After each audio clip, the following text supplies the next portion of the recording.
But Adrian Mowat is here with us today. We've also got Anurag Singh to talk about where they see India and the world headed. Gentlemen, both of you, good morning to have you on the show. Anurag, let me start off with you. It seems like a big re-rating happening for India post the state election verdict. You think the rally has more steam to go?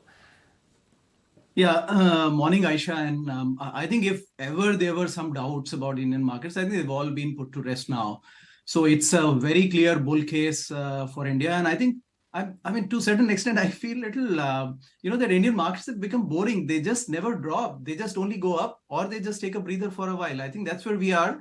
I would not be surprised if we can rally even up to 2200 from here. It's not a prediction, but looking at the way it's going, I think we just need a little bit of a stopping of selling by FIIs, right? And rest all will follow. So yeah, clear case, bull case for India, Aisha. That's how I see it. Adrian Mowat also joins us now. Adrian, good morning. Thank you for joining us. Adrian, it's a very unique market. Gold is rallying, Bitcoin is rallying, bonds are rallying, and equities are also rallying.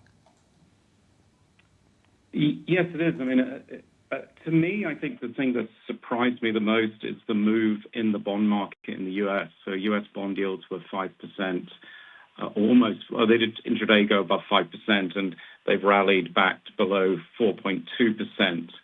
I see that as one of the risks at the moment. The US economy continues to generate jobs. It's growing in a very robust nominal rate. And I think the Fed is very unlikely to be changing its reference interest rates in 2024. And that means that bond yields are mispriced. They are too low. And I think you're going to continue to see these patches similar to what we experienced in October, where you have quite high volatility in the bond market as it tries to, what I would think is reasonable, is return to a non-inverted state. And so to me, that's the risk out there. The story for equities remains robust globally. Growth in the US remains strong. The sales growth for US corporations is very healthy. The drag from a strong dollar is probably behind us in terms of the worst. And then, if we move into the emerging markets like India continue to offer a very robust economic growth story with probably declining inflation risk, which is a very bullish story. I wanted to also get in a perspective from you, given that you've alluded to the fact that a lot is working when it comes to the global as well as the Indian macroeconomic backdrop. What do you think the next big concern could be for our markets, or the next big risk that we really need to watch out for? Well, as I was saying earlier, I am concerned about volatility in the bond market leading to, I would view them as market corrections that are buying opportunities. So I go back to, it makes no sense to me that the US yield curve is inverted. It's extremely inverted. You'd have to go back to the Volcker years in the 1980s to get the current arithmetic level of inversion. If you think of it more on the geometric basis, back in the 1980s, Volcker put in the Fed funds rate to 20%. And the curve was inverted by a couple of percent.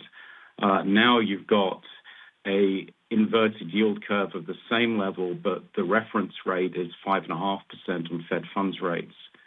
So bond markets worry me. I think people are too complacent about the long end. And so I continue to see that as the source of volatility, as it has been since the beginning of 2022. Anurag, is it getting too good to be true? Suddenly, equity investors, bond investors, or for that matter, even those who are buying gold and Bitcoin, they are forgetting that any asset class has got an underlying risk. It's just getting too good to be true, right? No, so Nikunj, and I heard what Adrian has had to say on this, and look, those concerns were real, and for the last 2 years, Nikunj, we have spoken several times. I have always stuck to the guns that there is a bear case. But I've changed my stance in November, 14th when I saw the CPI data.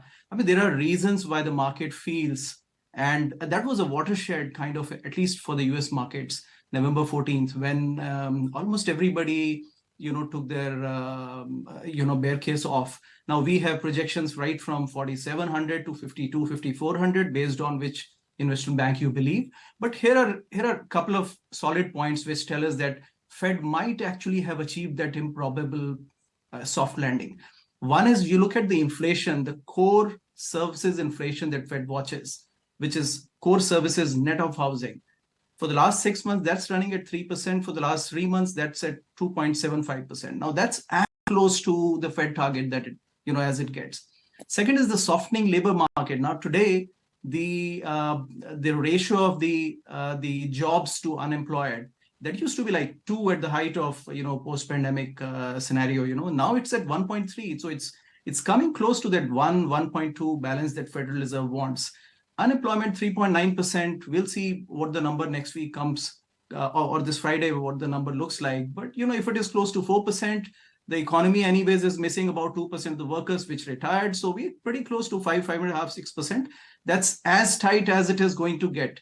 And finally, earnings, despite all the talk of the kind of impending consumer pulling back, earnings this year, S&P is again hitting at 220, which is the same as last year. So ultimately, look, last 2 years, we have moved from 0% to 5.5%, and earnings have held on, consumer has held on, the jobs are here, and it ultimately looks like a Goldilocks soft landing. So I think it's very hard to now reason out. Okay, and here is the final point. In case something breaks, and we can debate on the yield curve and inversion and all of that. But in case something breaks, Fed has the cushion to come and cut rates, right? So predictions vary from when they will cut in March to April or September next year. I believe they will cut. The threshold of cutting the rates is a little later, probably next September. But they can always come back and rescue the economy by cutting rate this time, right? Which was not there for the last couple of years. So I think you put all of this together, it's not, at least in US, it's not too good to be true. Maybe if you take off the minus the Magnificent 7 stocks, you find the rest of the 493 are very reasonably valued. Sure. That's the other thing, Adrian, if I could get you in here, because, we were just discussing, for those who are fully valued in the market, they're enjoying the party. But those who are undervalued, and clearly feeling FOMO, they want to know where should they park their money. Is it kind of obvious that you got to steer clear from the mid and small caps? They've already had their day in the sun, Adrian, and would you stick by with the large caps, and especially the ones which have lagged? Well, look, I think there's a case for buying the laggards, and you're noting in the introduction that the banks, which have been underperformers year to date, seem to be participating in this rally. I'd be pretty open-minded to looking at small and mid caps. The underlying economic growth story is good. There is no reason why these things shouldn't be performing. Now, I think the underperformance of small and mid caps has been more modest in India than we're seeing in other markets. So I think that's quite an interesting space to be looking at globally. And I, concur with the comments earlier that what we've got to remember here is if something does break in the global economy, let's say the refinancing risk that will be very evident next year, the Fed has the flexibility to cut rates at 5.5. So we're back to having a Fed put, which just gets me back to thinking, look, where you should be is you should be in equities. You should be avoiding bonds. And if you want to park money, you can just park money in cash at the short end and get a pretty decent yield. But I think the environment for the next 12 to 18 months is one very much of you want to be long equities. All right, gentlemen, thank you for putting that into perspective and giving us a sense as to where the India story currently stands.